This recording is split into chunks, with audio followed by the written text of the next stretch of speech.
have water or a toilet to bath themselves. If you want water, you will have to go to the market. Despite forming two-thirds of the country's workforce and 51% of the population, women across the country continue to battle heavily with challenges that hinder their development. These deplorable problems, according to the fistmongers, could be solved if more care is accorded to them. Reporting for iAfrica TV News, I am Binta Fati. China, where the coronavirus emanated in 2019, has been generously sharing its experiences in the control mechanism applied to restore normal business in Wuhan particularly. The Chinese ambassador to the Gambia, Migrant, described the China-Africa cooperation through which the medical package was given as vehicle to revive economic muscles in the continent by defeating the existence of COVID-19. The Chinese government committed to make vaccines global public goods. To deliver on its pledge, China has started to provide China-produced COVID-19 vaccines to 35 African countries under the African Union Commission. China is also ready to initiate the vaccine cooperation with the Gambia.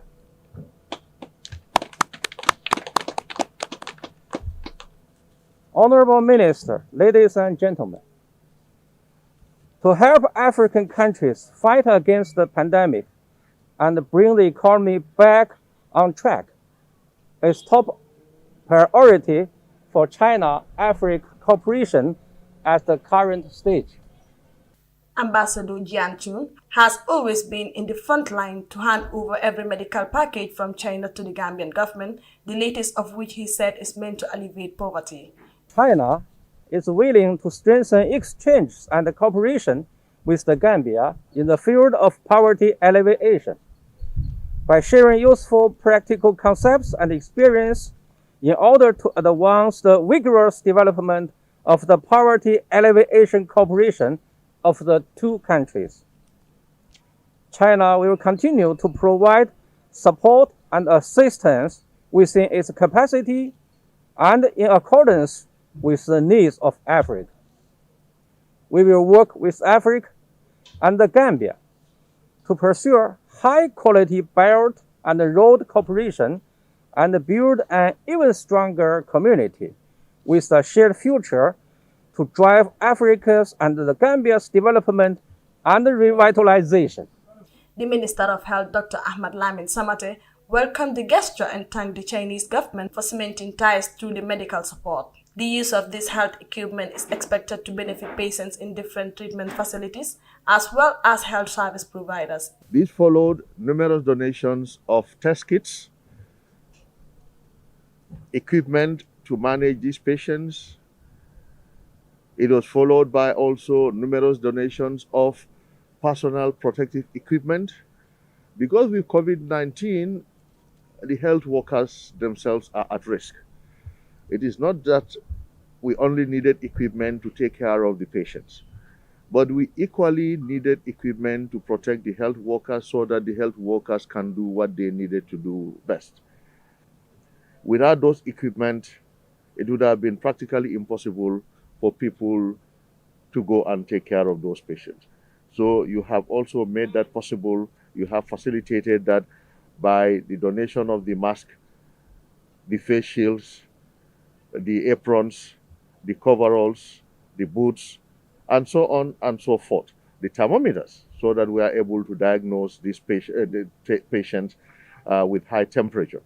The gift included medical protective face masks, forehead thermometers, non-invasive ventilators, as well as oxygen concentrators.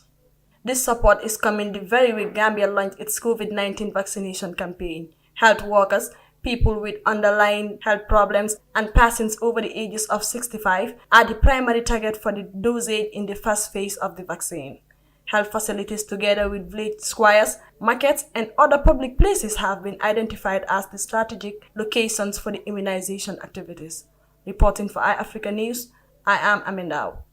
Concerns have been on the center stages of all political institutions in the country, with hope that the millions of the lassie invested in drafting of what could be the next law book of the Gambia would generate a meaning. The latest talks by those in the helm of affairs have, however, collapsed very far away from undoing the decision by the National Assembly in Banjul. The two-day negotiation started on Wednesday was only good enough to have the stalemate in history books. iAfrica was compelled to ask the politicians what would be the next for Gambia on the build-up to a new constitution. Mai Ahmad Fati, leader of the Gambia Moral Congress, gave a historic description of the situation at hand. No, it appears our proposal is gaining weight, that we should allow the citizens who are sovereign to have a direct impact through direct participation at an elections on the question of retroactivity. There appears to be an impasse, an obvious impasse among the stakeholders on the issue. But we need to move beyond that. And since we represent Gambians, but it would be proper for the citizens themselves to speak on the issue directly without we, the political interlocutors. And that is why the prevailing view now that seems to gain maximum weight is to move beyond where we are and allow the citizens to make a direct decision on the matter at the suffrage, at the elections. A referendum organized for that purpose. The stance of the Gambia Democratic Congress, Mama Kande, is hopeful on the need to return the constitutional affairs to a team of legal experts similar to the Constitutional Review Commission that drafted the document at hand. So far we are still giving it a chance for the next 2-3 weeks. And the proposal is that they're going to put up a team of experts in legal matters. And then from there they will advise the way forward, how we can maneuver to make sure that we go to referendum for this draft constitution. It could be recalled in September 2020 that the passage of the landmark bill to replace the Gambia 1997 constitution was defeated shortly after the first reading at the National Assembly in Banjul. The view of 23 lawmakers against the bill, despite the support of 31 parliamentarians, was enough to call off hopes to a referendum earlier this year. With presidential elections drawing ever closer, it is unlikely that a breakthrough will emerge to dictate a 2-term limit for the occupant of State House in this traditional term of the current president. Reporting for iAfrica TV News, Binta Jallo. Chief Ibrahim Mani was a Gambian journalist at the pro-government Daily Observer, who was arrested in July 2006 and secretly held in custody. The Minister of Interior testified at the Truth Commission on Tuesday and says he could not find a report or file about Chief Mani when he was an Inspector General of Police in 2010. When I received a query from Amnesty International, I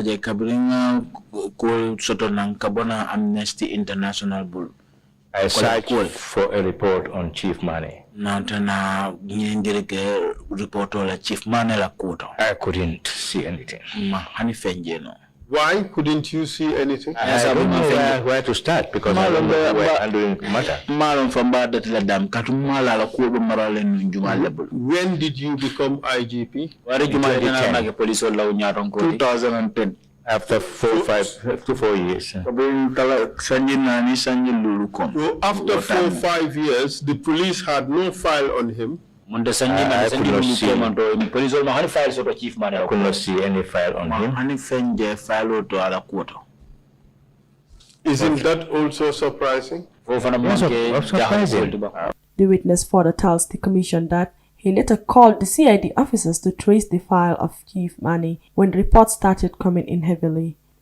Mr. Sonko says he accepts making a false statement to a then local newspaper on Chief Mani's presence in the United States as far as he knows now. I have no doubt to doubt the American information that this man has transited in that area. And that made me to believe. Because if he had not gone to America at that time, they would not have written. Because Canada responded negative, all other countries negative. But you are missing the point.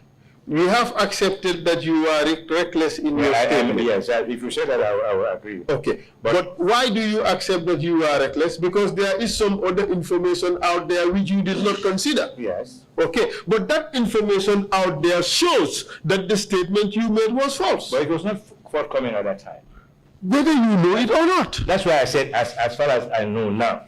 Yes, okay. As far as you know now, the statement you made was false. No. Yes, as far as yes, that statement is false. Okay. Chief Ibrahim Amani was arrested at his office by two plainclothes officers of the National Intelligence Agency in 2004. The reason for Mane's arrest was unclear. 11 years after his arrest, conflicting details emerged about Mane's whereabouts and health. The Gambia Police Force in February 2017 informed Mane's family that the journalist had died. For iAfrica News, Amindao. The Gambia Democratic Congress GDC held its congress at Farafenni, North Bank region.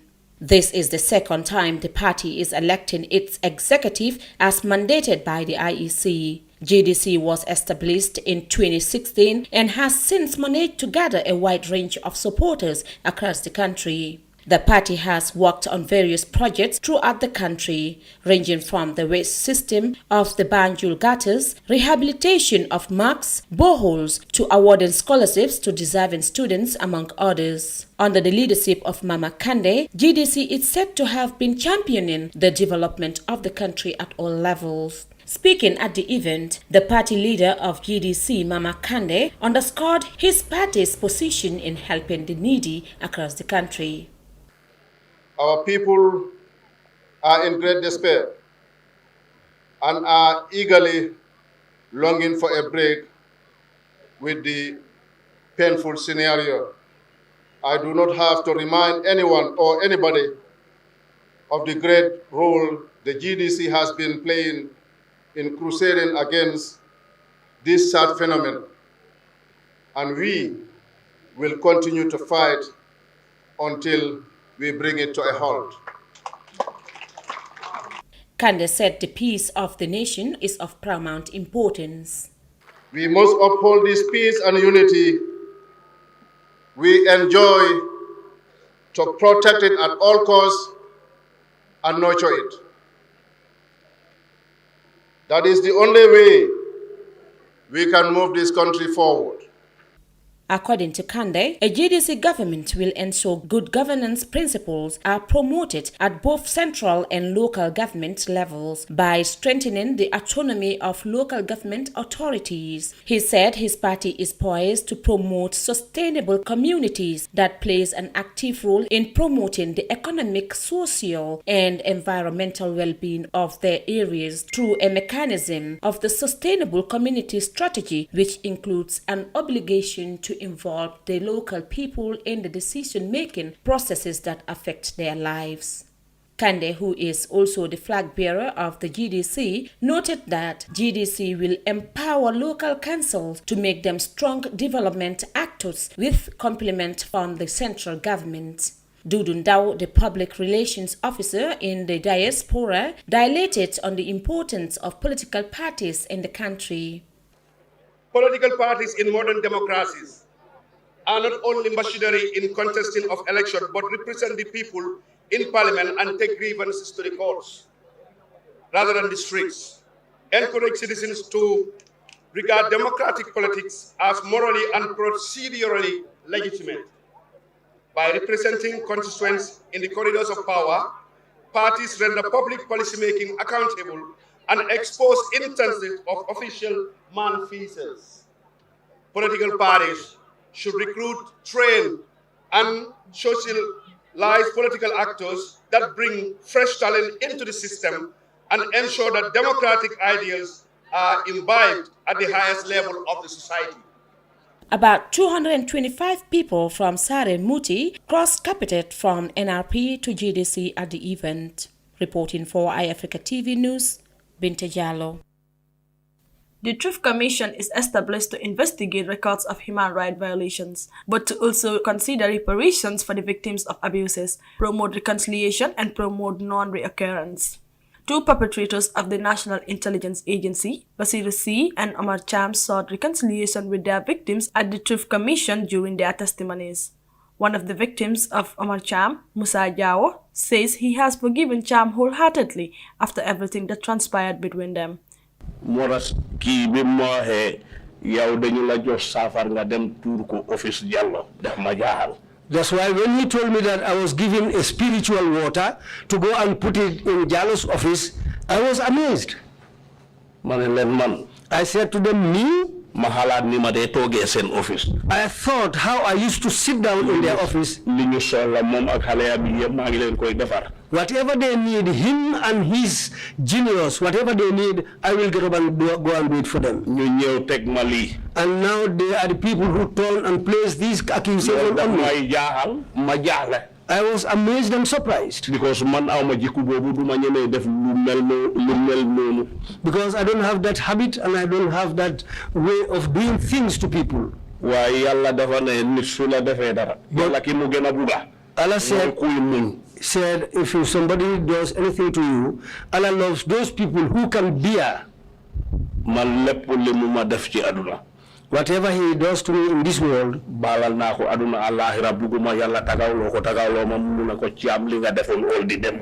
I have forgiven him from here to the hereafter. I don't want Allah to put us together. I have forgiven him totally. Saja Toure, a victim of Basiru C., says he is very happy that Basiru asked for forgiveness when he testified at the commission, and he has now forgiven him as well. I'm very happy. As far as today you came here and said you are going to appeal for forgiveness. I have forgiven you. I forgive you. And after all that, he became my friend. The chairman of the Reconciliation Committee, Commissioner Jalo, says he appreciates the reconciliation between the two perpetrators and their victims, and he thanked the victims for accepting to forgive their torturers. All the victims present at the reconciliation meeting said they have forgiven their torturers and promised to allow a peaceful relationship amongst themselves. The Truth Commission aims to prevent a repetition of the violations and abuses suffered under the past regime by making recommendations to government and citizens aimed at ensuring the crimes of the past never reoccur in the Gambia. Reporting for Africa News, I am Amendao. It is mandatory that all political parties registered in the Gambia take their national congress before elections take place. As a result, many political parties in the country are busy holding their congress before Gambians will head to the polls on December 4th to elect a new president. The National Reconciliation Party is the latest to hold its congress in the North Bank region, where the party's leader Hamad Ba cleared the air about his party's relationship with NPP. Our party's support for Adama Barrow is unshakable. We stand firm. We have our principle. We have our belief. And we strongly believe that we can work with the NPP in those principles and those beliefs. I therefore call on all the supporters of the NRP throughout the country to remain firm and solid behind the candidature of Adama Barrow come 4 December 2021. The Tourism Minister claimed that working with President Barrow can bring a great value as well as move the country's development forward. We are committed to negotiating with the NPP leadership for a complete merger of the two parties in the future.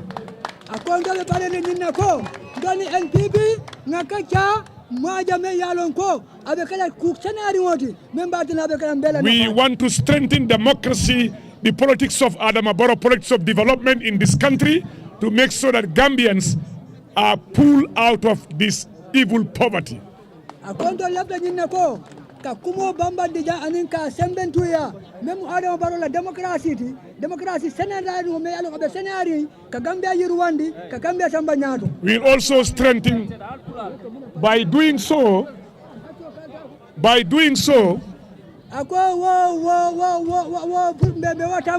will strengthen this government.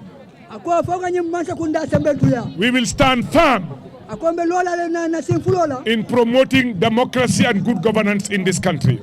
The NRP was founded in 1996 by Hamad Ba as part of his intention to run for the presidency. The party was part of the coalition 2016, where President Barrow was declared the coalition's candidate and subsequently won. Currently, NRP is the only political party in the Gambia to have declared working on merger with NPP in the December 4th election. Reporting for iAfrica News, I am Daisy. The Gambia has joined other African countries that have received and rolled out the COVID-19 vaccines under the COVAX facility. The 36,000 COVID-19 vaccine doses arrived in the Gambia on March 2nd to help in the fight against the deadly virus. The vaccination rollout sets to target frontline workers, the elderly and other vulnerable set of groups.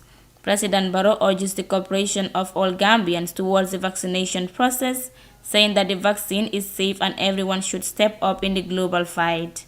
It has taken its toll on virtually everyone, emotionally, socially, economically, or otherwise. It is a relief, therefore, that suitable vaccines have been discovered, tested and approved by reliable experts. I am sure all of us wish that the vaccines were discovered earlier to save more lives. WHO country representative Dr. Desta Chirune says this is the first time countries have come together to fight a global pandemic. Dr. Desta says more vaccines are expected to be donated from COVAX facility. Has so far delivered more than 11.6 million vaccine doses to 17 African countries, and more are yet to come. The Health Minister, Dr. Ahmad Lamin Samate, says the WHO and its partners made the successful arrival of the vaccines into the Gambia after the country submitted the necessary documents. The COVAX facility will provide vaccines for 20% of our population. This allocation will be able to vaccinate all persons aged 41 years and above, including the priority groups. This sums up to over 480,000 people. The Gambia has received the first shipment of COVAX COVID-19 vaccines. This amounted to 36,000 doses, which will be able to cater for 18,000 individuals. This was expedited following the submission of the required documentation. Within a very short period, the COVAX vaccines were available for delivery to the country. COVAX is working for equitable distribution of COVID-19 vaccines and ensure the safety of the vaccines. Since the development of the COVID-19 vaccines across the world, many countries have started mass vaccination to curb the spread of the virus. The arrival of the vaccines into the Gambia gives a great hope as it will help in combating the virus. Reporting for iAfrica News, I am Daisy. The arrest of Usman Sonko has sparked days of unrest across the country as demonstrators destroyed public structures and looted several others. At least 5 people were said to have been killed. Macky Sall, during his address to the nation on Monday, vowed to restore peace and calm. Attaquer des commerces.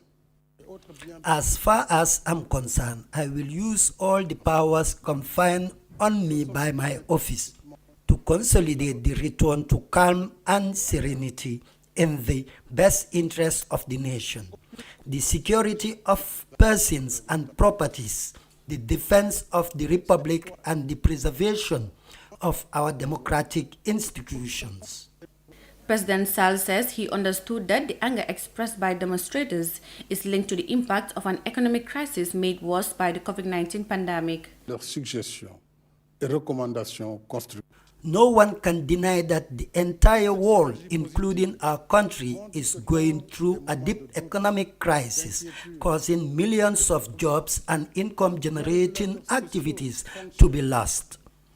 I have seen many of you take to the streets to express your anger and your unhappiness because you don't have a job, because you aspired for a better future, Because for a year of combating the COVID-19 pandemic, your daily lives have been marked by economic gloom, social restrictions, and the limitation of leisure and relaxation areas.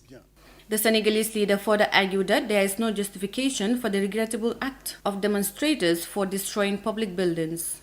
Sall described the act as destruction of years of investment and hard work that have been wiped out. He also extended his condolences to the families of the deceased while wishing those injured speedy recovery. Meanwhile, Ousmane Sonko, who faces a rape allegation, was indicted and released on bail on Monday. He denies the allegations and his supporters say the accusations are politically motivated.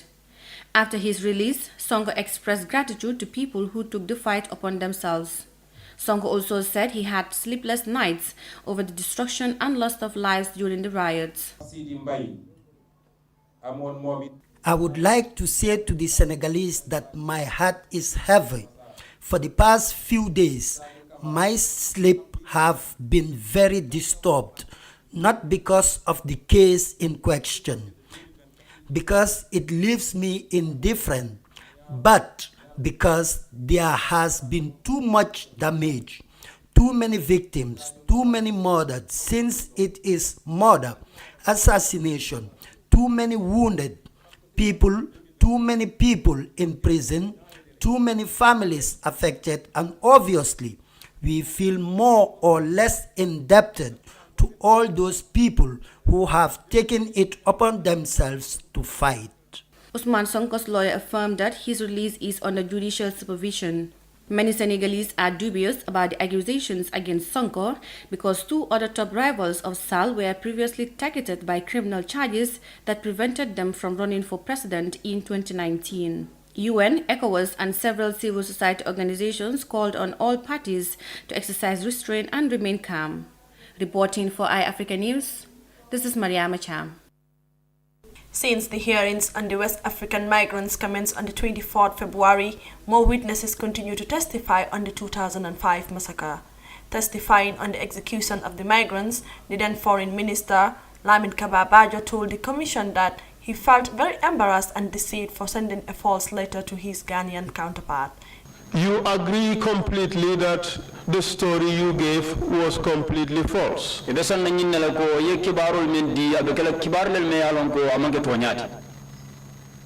Yes.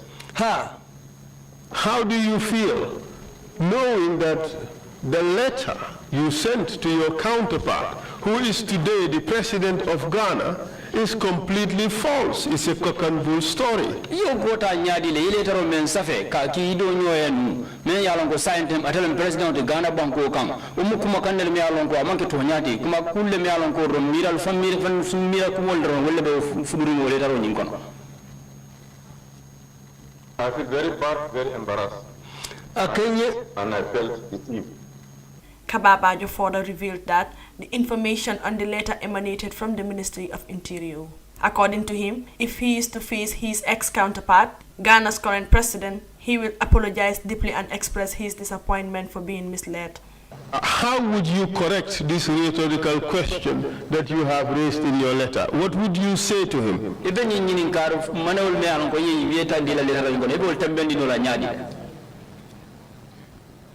Only to deeply apologize to him. Follow, Mbabolo Saila Baba Bake. And would you tell him that? Nothing more than an apology. Would you tell him that the Ghanaians were killed in the Gambia?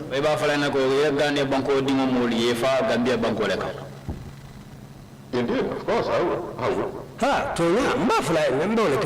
Would you tell him that former President Yahya Jammeh caused their execution?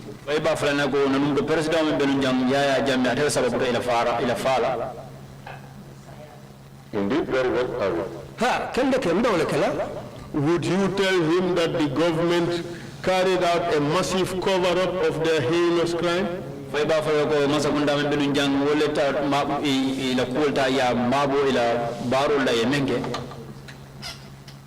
Yes, I will tell him that I will now go further to express my own disappointment about the whole thing for being misled.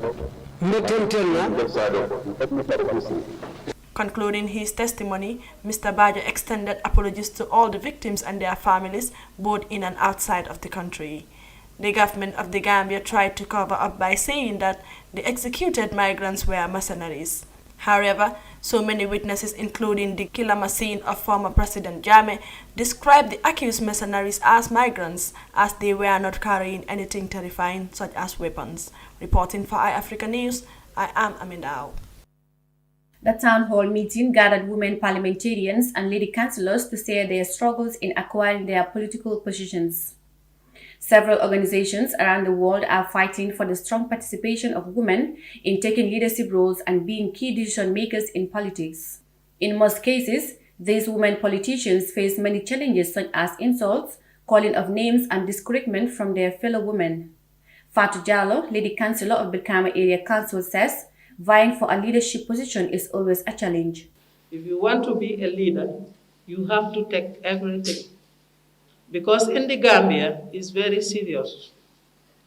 Gambians have to change their lives, especially Gambian women. We have to change our attitude in the way we approach our fellow women. If you want to be a leader for a position, it's always a problem in the Gambia. Nothing but we the women. We don't want to see our fellow women prosper. We can dance and clap and buy asobis, do everything for men. Even take your financial support and give it to men than to give it to your fellow women. To Fatoumata Tumanjai, Nam for Banjul South, many women activists don't support women when they are needed. Tumanjai expressed her determination to pave the way for the younger generation of women to embrace leadership roles in the Gambia. There can never be a successful progress in development when half of the population are left behind. And who are those half? They are us, the women, and more so the young women amongst us.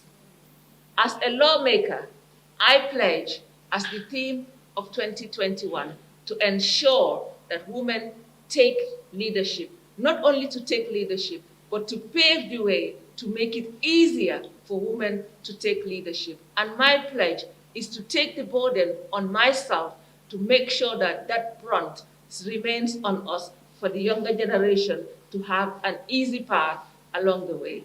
The country rep of Westminster Foundation for Democracy, Madi Jobate, argued that more women are needed in decision-making processes, but quick to note that the reverse is the case in the Gambia, as the representation of women in vital institutions are low. There are only 3 elected women in our National Assembly. Banjul, as the capital city, has only 1 elected lady councillor. Brikama Area Council, probably the biggest council, has only 4 elected women out of 28 councillors.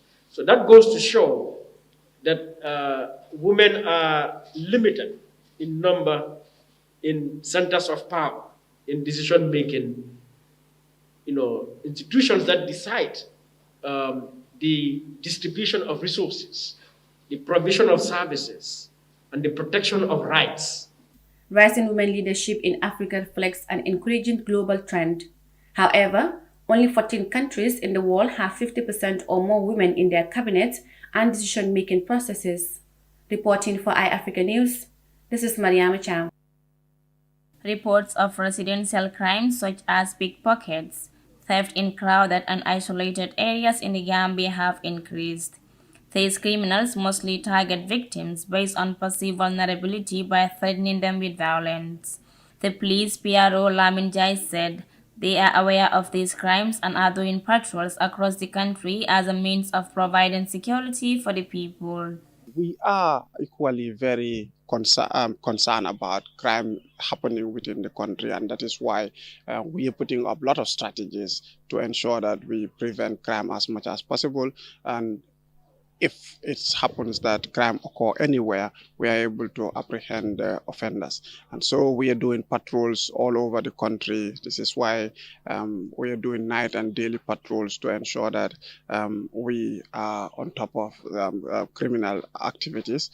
In the wake of high crime rates, the police anti-crime unit was set up in almost all police stations across the country.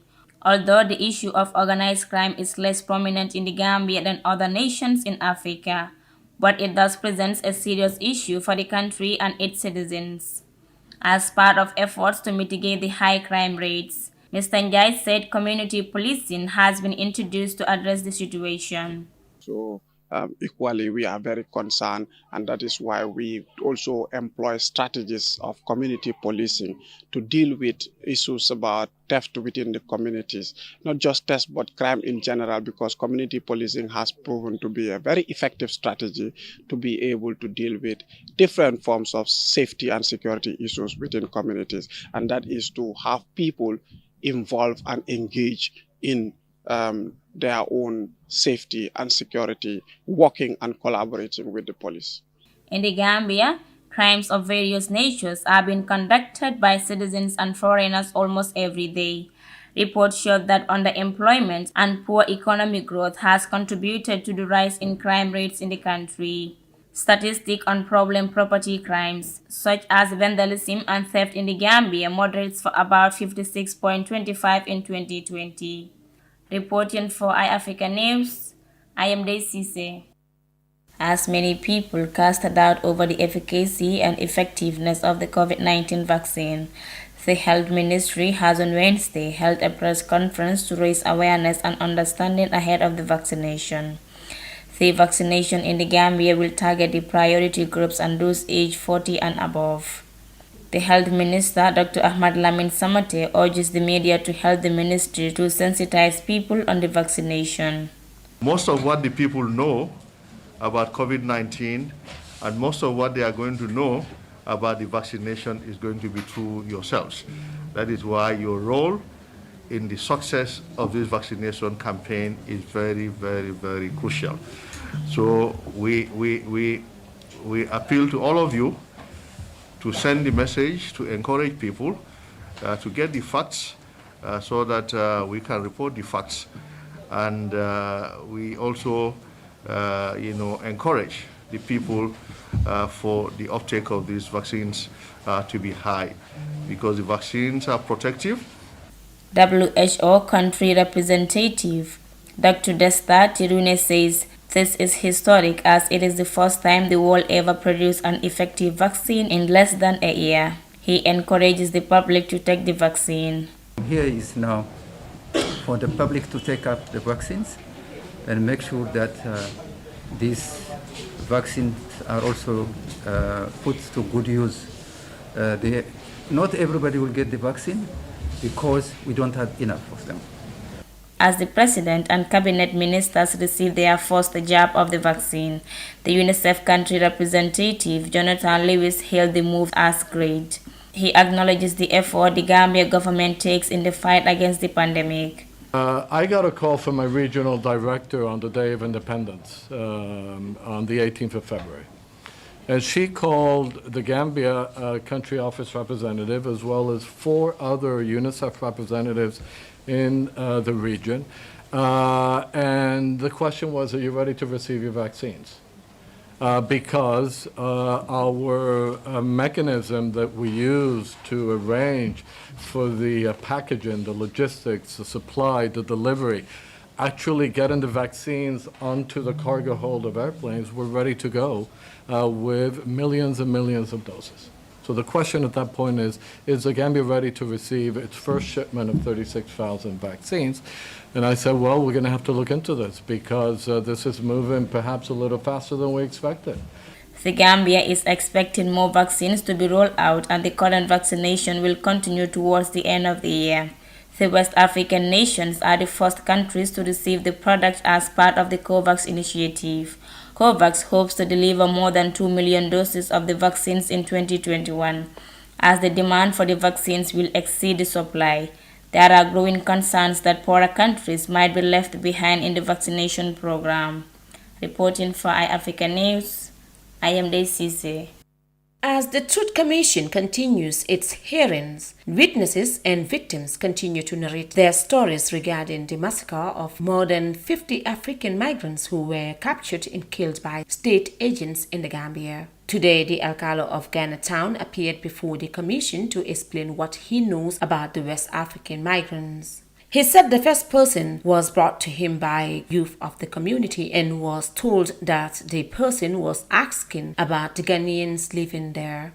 He said he then called the elders in the village and informed them about the visitor. When asked if he understood the language that he was speaking, the witness said yes.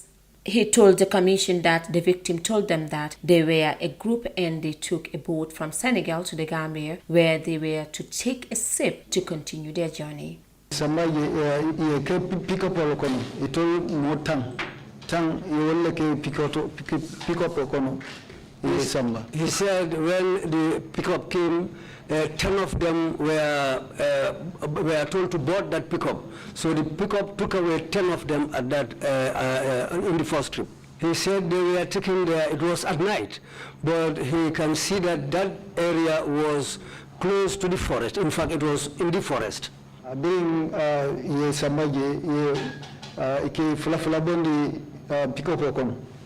He said when they reached that forest, they started taking them away in two by two. They will come and pick up two and go away with them. And go along with them, those two people will not return. The witness also narrated how the police came to his house and was asked to identify 8 corpses that were seen in the bush.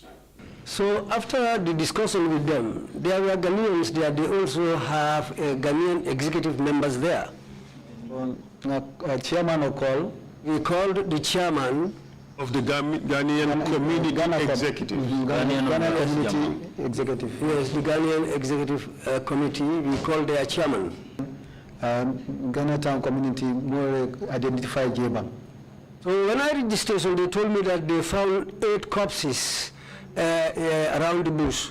So they want me to go there and look at them, whether I will recognize any one of them in the bush. In the bush, if I will recognize any of them being somebody from Ghana Town. Did you go with them? You need that level. I motor phone motor need that. Yenzama frel be dan larindao da dingrawo dingrato yensambaje prokata jube. So I went around with police and modo de barintel mo bar police you will need that we went around with the policeman plus some people, and I don't know those people, but we went along, including the police. Then we went around to inspect these corpses. On July 22, 2005, Gambia security forces arrested the migrants who were bound for Europe after their boat landed in the Gambia on suspicion of involvement in a coup attempt. The families of more than 50 Ghanaians and other West African migrants killed in the Gambia have yet to learn the full truth and obtain justice concerning the massacre. There has been a growing evidence that the murders were carried out by state agents from the Gambia security forces who were said to have been acting on the orders of the then President Yahya Jammeh. Reporting for iAfrica TV News, Binti Jallo. The theme for this International Women's Day celebration is Choose the Challenge. The day also marks a call to action for accelerating gender parity for all women, as they have an equal right to speak with authority on the decisions that affect their lives. The UN Secretary General Antonio Guterres, during his message for this year's Women's Day celebration, says there is a need to work together with determination to promote equality. According to Guterres, there must be policies in place for women to be appointed in high levels. We must put in place laws and policies to support women in leadership, including special measures and quotas with ambitious targets, and do far more to appoint women to high-level positions. As women are the primary caretakers of children and elders in every country of the world, the UN chief highlighted that violence against women, both online and offline, must be tackled so that women's voices are no longer silenced, especially in public life. Meanwhile, the COVID-19 pandemic, which led to the world into great sufferings, affected all sectors around the world and has made gender inequality worse. The pandemic equally affected women as they stood at the front lines of the COVID-19 crisis as healthcare workers and national leaders in combating the pandemic. Antonio suggested that to rebuild this, women must be at the center of recovery by treating them equally with men. This is how we will rebuild from a pandemic that has made gender inequality worse that has pushed more women into poverty, out of jobs, and away from access to educational and medical services, including for sexual and reproductive health. This is how we will solve the urgent challenges of our time, from the pandemic to climate change, to deepening inequalities, conflict, and democratic backsliding. Gender equality is essentially a question of power. But equal power will not happen in itself. This is still a male-dominated world with a male-dominated culture. International Women's Day is annually celebrated on March 8 to reflect on progress and determination made by ordinary women who have played an extraordinary role in the history of their communities and countries. The day is part of the most important days of the year to raise awareness about women's equality, as well as provide a platform to help forge positive change for women. Reporting for iAfrica News, this is Mariama Cham.